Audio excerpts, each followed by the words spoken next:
Let the heavens be glad, and let the earth rejoice.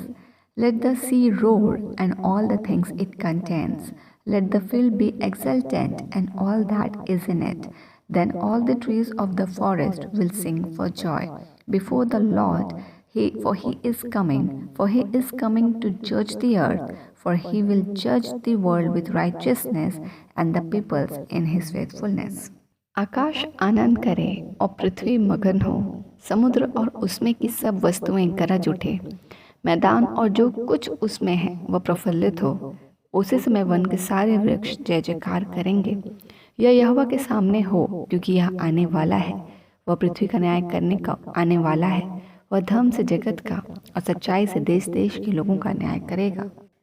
परमेश्वर, हम इस घड़ी तेरे निकट आते हैं और तुझे धन्यवाद देते हैं, क्योंकि तू जीवित परमेश्वर है। तेरी स्तुति, तेरी प्रशंसा हो। हम अपने जीवते परमेश्वर के जन हैं, जिनके जीवन में परमेश्वर का व्यक्तिगत दखल है। हम तुझे परमेश्वर तेरे हर एक सहभागिता और अनुग्रह देने के लिए धन्यवाद देते हैं।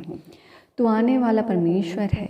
वचन कहता है, मेरे परमेश्वर की प्रभु यीशु मसीह ने कहा कि मैं पिता के पास जाता हूँ कि तुम्हारे लिए जगह तैयार कर सकूं। और आज हम एक मसीह जीवन में प्रभु यीशु मसीह के लौटने का और उसके न्याय के साथ और महिमा के साथ लौटने का इंतज़ार कर रहे हैं, क्योंकि वो समय आएगा जब प्रभु यीशु मसीह अपने लोगों को लेने आएंगे। और हम धन्यवाद देते हैं कि परमेश्वर तो आज हमारे जीवन में इस सच्चाई के बीज को बोता है। परमेश्वर, तेरे नज़र के सामने ना कोई भला आदमी अनदेखा है, ना किसी ने जो छोटा से छोटा भलाई का कार्य किया है वो अनदेखा है, ना ही परमेश्वर जिसने किसी के लिए अच्छा सोचा वो अनदेखा है। तो वो महान परमेश्वर है जो न्याय को धार्मिकता के साथ करता है, विद द फेयरनेस, मेरे पिता। और हम धन्यवाद देते हैं कि हमने लाइफ में जो भी कार्य किए हैं पिता, वो आपके सामने खुला प्रकट है, बेपर्दा है। और परमेश्वर हमारे हर एक चाल चलन को तो करीबी से देखने वाला परमेश्वर है।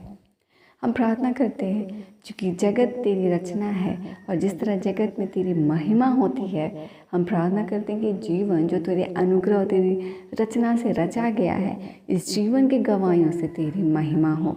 हमारे जीवन की आज्ञाकारिताओं से तेरी महिमा हो। हमारा अनुशासन जीवन प्रभु यीशु मसीह में, उससे आपको महिमा मिले। हमारा विवेक जब प्रभु यीशु मसीह में और गहरा होता है, उससे आपको महिमा मिले। आकाश तेरी रचना है पिता, पृथ्वी तेरी रचना है।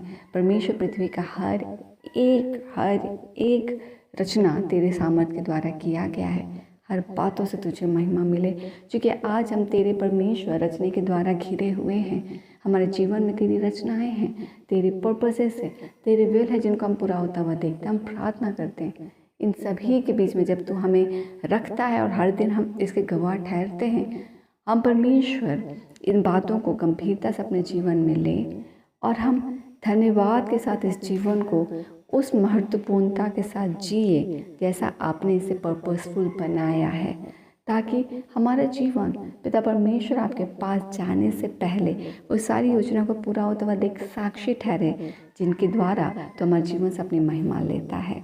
आज के दिन के लिए हम तुझे धन्यवाद देते हैं और इसे आपकी विधि में सौंपते हैं। तेरे नाम को ऊंचा उठाते हैं और तेरी सहभागिता को व्यक्तिगत रीति से एक के लिए मांग लेते हैं।